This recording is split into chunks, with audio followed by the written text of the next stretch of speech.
танах боломжийг нь тэгэхээр яриад өгөө. За ийм байна. Өцөгдөр бол үндсэн хуулийн 2 дугаар хэлцүүлэг явъя гэд. За эрс цуглуул 60 орчим гишүүд ирээд оролцсон. За оролцохдоо бол процессор юу гэж явж байгаа вэ гэвэл дэгийн тухай хууль гэж вэ. Дэгийн тухай хуулиар 2 янзын хууль яваад байгаа. Нэг нь бол ямар хууль вэ гэхээр 62 гишүүний өргөн байсан төсөл. Хоёрдугаарт манай ерөнхийлөгч нөгөө хөрс үг хоёрын тохирж байгаад ажлын хэсэг гэсэн нэрээр манай ерөнхийлөгч ажлын хэсгийн ахлагч гэж яваад байгаа шүү дээ. Уг нь хууль дүрмээр бол ахлагч эсвэл өөрийнхөө бараа болгогч нөгөө дид ахлагч байгаа шүү дээ. Нөгөө жижигхэн залуу байгаа шүү дээ. Зандаа үгийн тулд гээд тэр хүнээ энд суулгаад өнөөдөр үг мөгөө тэмдэглээд 2-3-аа явж явах хэрэгтэй. Гэхдээ яг одоо бүгдийн төмсөгдсөн. Төмсөгдсөн гэдгийг та нар өөрсдөө мэдж байгаа шүү дээ. 49 жидүүчин, 60 тэрбумтан, концессчин, хүн амны иргэтэн гээд манай одоо намын дарга мань айшүүд энэ чим ардын намаа сайн гэсэн утгатай үг. Тэгээс миний дарга гэсэн үг ш. Хүрс үхийн хэлснээр тийм хүмүүс чинь энд суугаад өнөөдөр хилцүүлэг хийж байна. Тэгэхээр асуудал нь юу вэ гэвэл одоо хуучин одоо 92 оны 1 сард тэгээ 13-нд үндсэн хуулийг батлахдаа 400 гаруй депутатууд ирээд яг энэ дигээр явж ирсэн. Өөрөөр хэлбэл төсөл болгоноор 10 минут ярьдаг. Тэгээ мэдээ 400 хүн учраас нэлээд удаа явдаг. Гэтэл нөхдүүд гинт бүлгийн хурал зарлаад нэг ч хүн асууж болохгүй гэдэг чиглэл өгсөн. Тэрийгээ ч өөрсдөө эдгээр хэлсэн. Тэгээд баасанхүү гэдэг хүн асуух гэхэд өчиг 30 цаг ярих юм байна гэд минийхийг бас хассан.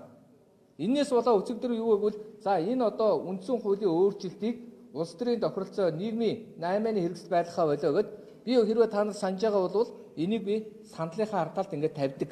50 гэсэн оруулаагүй. Тэгсээр нөө өөрөөсөө бол батлагдаагүй намын нэг жижиг юм авчираа тавьсан байна. Улсын хурлын тухай хуулиар юу гэж байдаг вэ гэвэл улсын хурлын гишүүн зөвхөн хуулинд нийцүүлэн ажиллана. Улс төрийн намын тухай хуулиар бүртгэгдсэн тохиолдолд намын нэр гэж ашиглаж ярина. Бүртгэгдээгүй тохиолдол болохгүй ш. Монгол Ардын Хувьсгалтай бүртгэлтэй. Тэгсэн хэрнээ би за намын даргын асуудлыг яриаггүй учраас би Монгол Ардын Хувьсгалт намын дарга гэдэг нэр томьёог хэрэглэхгүй байгаа. Би ч гэсэн тэгээд давлгаалуулж байна. Тэгэхээр ард түмэнд ийм худлаа мэдээлэл өгөөд ингээ хуурамч 3 дахь хүчин болгоцсон. Зарим нэг хэвлэл мэдээллүүдийг бүр ингээ худалдаад авцсан. Өөр эн чинь ингээд одоо өөрөөсөө цензургүй яриа гэдэг мөртлөө цензуртээс лайв хийгээ явж байгаа та нар бол анзаарч байгаа.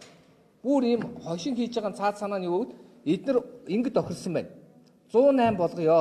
Тэгээд 11 сарын 26-нд тусгаар тогтнолын 108 жилийн ой болж байгаа учраас тусгаар тогтнолоо баталгаажуулах 108 гишүүн гэж хэлээд сонгуул хийх гэжсэн. Өвөл хийх гээд байгаа байхгүй эдгээр. Энийг бол манай хэвлэл мэдээллийн хүмүүс мэдж байгаа. Та 11 сар сонгуул болох гэж байгаа юу гэд асуугаад байсан мэт дээ. Тэгсэн тэрний цаад утга нь юу гэвэл ерөөсөө ийм байгаа. Ардын нам бол ганцхан зүйлээр яриад байгаа. Тэгээ гол ард түмний сонирхож байгаа бүх асуудлыг хоош нь тавьсан.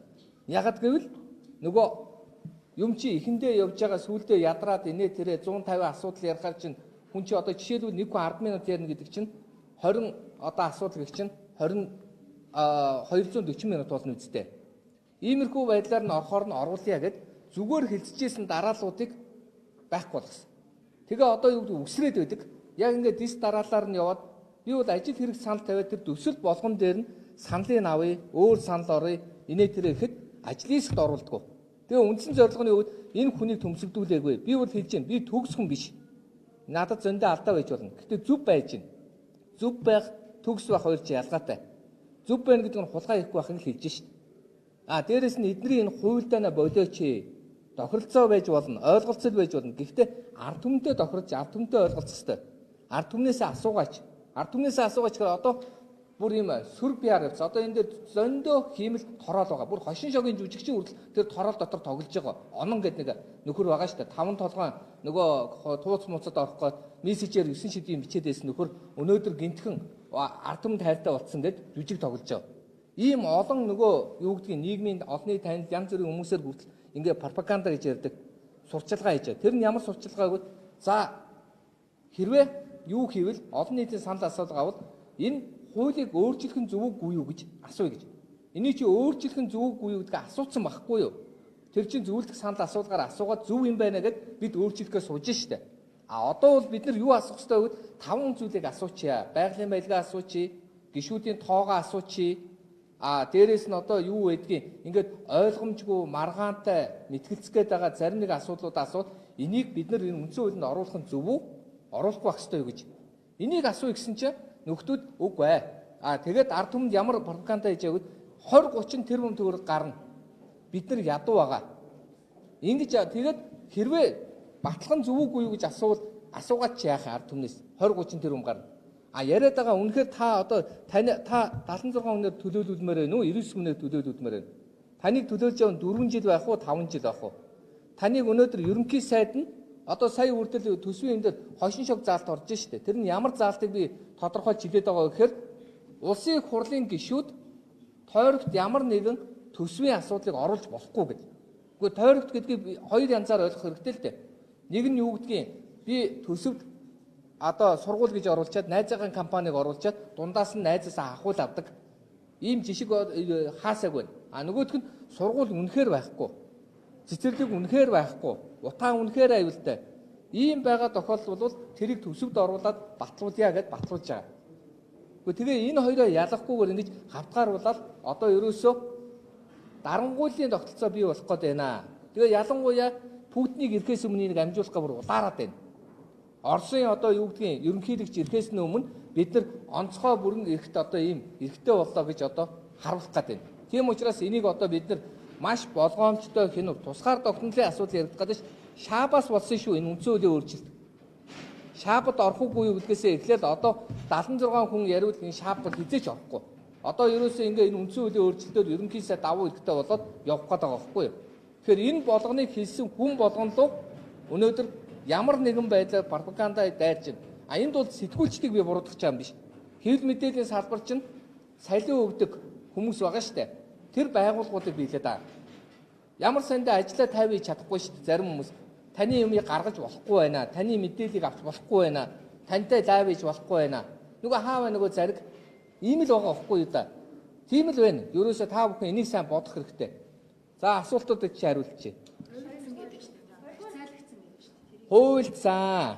За хуульцсан гэдгийг чинь та бүхэн мэдж байгаа шүү дээ. Ажлын угаасаа хэрвээ ойлголцол бай гэвэл угаасаа үндсэн хуулийн дээр парламентаас парламентыг улс төрийн нам бүрдүүлжээ. Тэр нь бол тоо хамаагүй шүү дээ. Тэгэхээр улс төрийн намын 3 төлөөлөл орох ёстой. Монгол Ардын Хувьсгалт нам, Ардчилсан нам, Ардын нам. Бид Ардчилсан намтай хамтраад юу гэдгийг сөрөг хүчний хяналт тавья гэсэн болохоос Ардчилсан намын бидний өмнөөс үг хэлнэ гэж хэлээгүй. Тэгэд мушгин гуйлж ягаад энэ 49-оор барьцаалагдсан. Одоо энэ хууль зүйн сайд байхдаа энэ бямцаг чинь 49 асуудалтай байна гэдэг хэрүүгийн иргэг цаашаа шалгах хэрэгтэй байсан юм шүү дээ. Шалгаагүй. Тэрийг нарийн ярьж болно шүү дээ. За одоо тэгээд энэ барьцаалагдсан гэдэг чинь та бүхэн мэдчихэж шүү дээ. Өнөөдөр 49 жидүүчинг оруулаад ирээ гэдэг асуудал ярьсан. Одоо ингээд авилгалтай тэмцэх газар надад мэдээлэл өгсөн. Ямар мэдээлэл өгсөн гэдгийг та нар мэдгүй. Юу гэвэл 34 улсын их хурлын гишүүн банк санхүүгийн бус хадгалам зээлийн орчоо ажилуулдаг юм байна. 11 нь бол яг улсын их хурлын байна. 34 нь бол сайд дарга улсын их хурлын гишүүд гэдэг нь шүү дээ. Бас дээрээс нь Монгол банкны. Тэрнээс 11 нь их хурлын гишүүдтэй холбоотой. Энэ 11-ээс 8 нь жидүүн мөнгөөр мөнгө угаасан байна гэдгийг ярьсан байхгүй юу? Энэний төлөө улсын ерөнхий прокурорын талаас баасан хүдийн мэдээлэл өгөөгүйгээд авилгалтай тэмцгээгээ та нарын буруу мэдээллийг очиж нарийн мэдээллийг өглөөгөөд дарамтлсан. Дарамтлсан байхгүй юу? Энийг нь та нар болооч энэ чи бодит байдлыг хилээд тийм юм бол наад жидүүгээд үл хэрэгсэхгүй болох гэдэг. Зарим нэгэн жидүүчид хэрэг нь хэрэгсэхгүй болсон гэд хэмлээр яригдаад байгаа. Яг л онцгой үр гүйцэтгэж байгаа учраас ийм л байна. Тийм учраас өнөөдөр юу гэдгийг бүгд барьцаалагчаад байна. Тийм учраас энэ үндсэн хуулийг хэрвээ батлыг гэвэл энэ яриад байгаа асуудлуудыг эсвэл асуу. Ядаж энэ 99, энэ 5 жил. Эсвэл бид батлах нь зөв үү гэдэг асуу. Ийм л хоёр л юм биш. Та авар ардсан намын одоо зөвлөлтөд үндсэн хууль дээр хамтарч ажиллана гэдэг хэвлэл урал хийж. Биш ээ, би ардсан намын зөвлөлтөд хамтраад сөрөг хүчний үүргийг гүйцэтгэнэ. Ягаад гэвэл цаана гэж. Гэхдээ би сөрөг хүчин гэж эднийг одоо сайн Нарантуяа гишүүн, эмэгтэй гишүүн нэг жаахан зэмлэлээ штэ. Хайчч ба та нар. Одоо та нар хэрвээ ингээ харж байгаа бол бас Эрдэнэт чинь барьцаалагдсан. Та нар санаж байгаа штэ. Нөгөө эдийн засгийн сайд чинь одоо тухайн эдийн засгийн сайд чинь 2 сайд байсан штэ. Нэг нь асуурцсан. Яагаад насурсан бүү мэд. Чулуунбат гэдэг одоо сайд байсан мэт дээ. Чулуунбатгад Монгол банк манай намд байсан. Монгол банкны захирал байсан Чулуунбат. Намайг хорлоод авцсан шүү л гэж хэлжсэн өөрөө. Үнэн шүү. Энэ онгоцны бодол дээр таарж яхад. Ойлгож чаддаг хаан ажиллаж байгаа нь ойлгож чадахгүй байна гэж бодож байна. Ойлголт ардчилсан намыг сөрөг хүчний үүргээ гүйцэтгэх гэдгийг би шахаж байгаа. Хэрвээ шаардлагатай гэвэл дангаараа сөрөг хүчний үүргээ гүйцэтгээд явхаас гацхгүй болж байгаа. Би ардчилсан нам гэдгийг өнөөдрийн энэ нэг барьцаалагдсан 8-9 гишүүнээр яриаггүй. Би ардчилсан нам гэдгийг өнөөдөр тэн санал өгсөн 49 тийм ээ хувийг яриад байгаа. Монгол Ардын Хувьсгалт нам бол 10%, ардчилсан намд бол 30% байсан шүү дээ. За тийм байна. Гэхдээ барьцаалагдсан шүү дээ. Тэрийг бүгд л мэдж байгаа шүү дээ. Одоо эрүүгийн иргэн асуултаа. Эрүүгийн ирэг чи яасан байсан уу байгаагүй гэд. Бүх юм та нарын нүдэн дээр байж л байгаа шүү дээ. Сайд байх үе тий. Тэр сонгуул одоо хамаагүй шүү дээ. Тийм жижиг юм яриад яах юм. Тийм үстэй. Одоо дэвшээд чи яах юм. Яг цагаад болоход бол асуудлын гол нь дэвшгүүгүй юу, их хурлын гишүүн болохгүй юу гэж энэ дотор байгаа хүмүүсэд санаа зовж байгаа. Би бол энэ байгаа нэг богино хугацаанд ядаж үннийг хэлээд өгье. Хөшгөний ард байгаа та нарын мэдж байгаа мөртлөө хэлхийг хүсэхгүй байгаа. Хэлүүл айгүй бол нөгөө 2 саяараа торгуулчих гэж айж байгаа. Тэр зүйлийг чинь баримттай, нотлогоотой, тайлбартай хэлээд өгье гэж энд зогсож штэ. Таны ярьж байгаа баримттай мөн эсвэл таны үнэн штэ. Гэхдээ юу хардлага гэж. Одоо жишээлбэл би Бацаандангийн тухай ярихад Бацаандан галч хэрэг хэвлэн урал хийгээ үсттэй. Гэхдээ тэгээ одоо үгүйгэл тэр хүн прокуророос бичиг аваад ирэлтэй. Тэгэл би олон нийтийн өмнө ингээд бүхийж явсан уучлах гоё л да. Гэх мэтчил л байна штэ. Тийм үстэй. Одоо энэ Эрдэнэтийг эрүүгийн эрг үүсгэжсэн гэсэн одоо байхгүй болоо байлгүй. Одоо тэр үед үүсгэжсэн үү гэдгээ тэр хүн олоод ирэлтэй. Тэгээ үгүйгэл тийм л байна штэ. Одоо энэ 49 жидүү чи өөрсдөө үгүй гэдэг байгаа бол өдрийн сониг шүүхэд өгөлтөө. Өдрийн сонир гарсан мэдээ. Айсгүй хүн амны хэрэгтэн гэхээр баасанхуу та надаас нотлохоо яагаад юм. Хурц үхээ өөрөө хэлээ үсттэй. Манай нам чин концепт чин хүн амны хэрэгтэн, хүчингийн хэрэгтэн, жидүү чин гэж өөрсдөө хэлээ үсттэй. Тэгээд тэр нь ямар нотлохоо хүсэж байгаа юм. Намынхан дарга нь хэлж байгаа дээр итгэхгүй гэж болохгүй шүү дээ. Би хэлээд би зохиогоогүй шүү дээ. Тийм үсттэй. Тийм байна. Гүй ард нийтийн хилцүүлэг явуулаад хэрэггүй нь шулуухан хэлгээд. Ард нийтийн хилцүүлэг явуулж яах юм? Яагаад гэж асуусан байхгүй энэ хуулийг батлах нь зөв үгүй гэж асуугаад зөв юм байна гэд 1500 хүн уулзаад тэгээд бид хуулиа баталж байна. Хилцүүлэг хийгээвэл зөвхөн тэр 5 заалтаар асуугаад байгаа чи. Энэ 99 зөв үү? Тийм ээ? 5 жил зөв үү? Дээрээс нь одоо юу байдгийг ерөнхий сайдын энэ зөв үү? Нөгөө стратегийн ордын 51-ээр баялагын сан байгуулах нь зөв үү? Сонгуулийн хуулийг хийх нь зөв үү? Эсвэл ерөнхийлөгчийн засагтай байх нь зөв үү гэд энүүгээр асуугаач. Тэгээ ард түмэн зөв гэдгийг мэднүүхээс энэ дотор байгаа 150 заалтыг мэддэг нэг ширхэг хуульчч байхгүй баг. Ягаад гэвэл тэдэнд ямар хамаатай юм бэ? Хүн болгоо өөрийн амьдралаар амьдрал. Та нар ч гэсэндээ үндсүүл ямар хамаатай. Та нараас ганцхан өнөөдөр 99 зөвгүй юу? Та нар хариулна шүү дээ. Жирийн ардууд ч лээ та нар ч гэсэн адилхан. Би ч гэсэн ард шүү дээ. Ийм байна.